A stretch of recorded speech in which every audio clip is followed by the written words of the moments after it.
You just checked your phone. Maybe 30 seconds ago. Maybe you're holding it right now.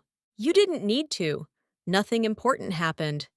But your thumb moved before your brain even asked permission. That's not a willpower problem. That's a 2 million-year-old survival system, firing exactly the way it was built to fire. And once you understand what it's actually doing, you'll never look at your lock screen the same way again. Your ancestors spent most of their waking hours looking for food, not shopping for it, searching for it, walking through grass, scanning branches, checking under leaves, never knowing what they'd find. Sometimes nothing, sometimes everything. That uncertainty wasn't a flaw in the system, it was the engine of the system.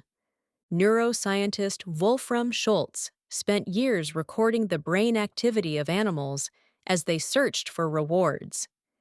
He expected dopamine, the brain's chemical messenger tied to motivation, to spike when the reward arrived. Food in the mouth, reward achieved, chemical payoff. But that's not what he found. Dopamine spiked hardest in the moment, right before the reward. In the reaching, in the not knowing yet.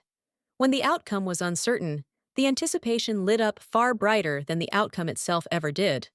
Your brain, it turns out, isn't built to reward getting things. It's built to reward looking for them. Think about what that means for a forager 40,000 years ago. Every bush might be empty. Every bush might be full. The brain that felt a small thrill at the searching, not just the finding, kept searching longer, kept trying one more branch, one more turn of the path. That forager survived. That forager's brain is the one you inherited. Now, fast forward. Strip away the branches and the leaves. Replace them with a small glass rectangle that fits in your palm. Every time you unlock it, you're foraging. A notification might be nothing, a calendar reminder, spam. Or it might be something you actually want. A message from someone who matters. News that changes your day. You don't know until you check. And that's the exact shape of uncertainty your dopamine system evolved to chase. This isn't a metaphor stretched to fit. Psychologist B.F. Skinner proved it directly, decades before smartphones existed. He ran experiments with pigeons and levers. One group of pigeons got a food pellet every single time they pressed the lever. Predictable, reliable. A second group got pellets on a random schedule. Sometimes the first press worked. Sometimes it took 20 presses. No pattern the bird could learn. Which group pressed the lever more? The random group, by a wide margin. They pressed harder, faster, and for longer, even during stretches with no reward at all. Skinner called it a variable ratio reinforcement schedule, and it turned out to be one of the most powerful behavior-shaping forces ever documented. Certainty creates a habit. Uncertainty creates an obsession. Your phone was not designed by accident to feel like Skinner's lever. Every pull to refresh, every unpredictable stream of likes and messages and headlines is a variable ratio reward schedule running on a species that already had one built into its foraging instincts before agriculture even existed. You are not weak for checking it. You are exactly as responsive as a healthy human brain should be to a signal that perfectly mimics the oldest survival cue you have. But here's the part that should genuinely unsettle you. For your ancestors, the search always ended.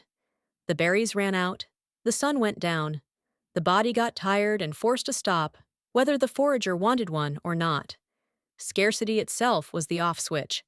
Your phone has no bushes to run out of, no sunset, no physical exhaustion that halts the search. The information supply is functionally infinite, refreshing itself every second of every day, which means the ancient off switch, the one that kept foraging from consuming an entire life, simply doesn't exist anymore. You're running Pleistocene software on an environment engineered specifically to exploit it. Researchers studying what's now called information foraging behavior, building on work by cognitive scientist Peter Paroli, found that people navigate digital information using almost identical strategies to animals foraging for physical food. We chase informational scent. We follow a trail of small cues, expecting a reward just one more click away. One more scroll, one more click, one more check. Does that sound familiar? It should. It's the same circuit, different bush.